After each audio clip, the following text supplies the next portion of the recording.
Hai, hari ni 27 April 2026, harga emas RM652 segram. Betul ke ada emas dalam telefon? Ramai yang ingat emas hanyalah untuk perhiasan. Tapi sebenarnya emas digunakan dalam teknologi canggih termasuk telefon yang kita pegang setiap hari. Nak tahu tak sebab apa? Emas adalah konduktor elektrik yang sangat baik, isyarat bergerak laju, stabil dan tak mudah terganggu. Paling penting, emas tidak berkarat.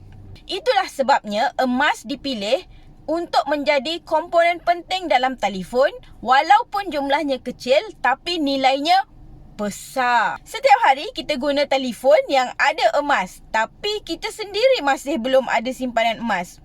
Harga emas pula tak tunggu sesiapa, diam-diam makin naik. Tunggu apa lagi?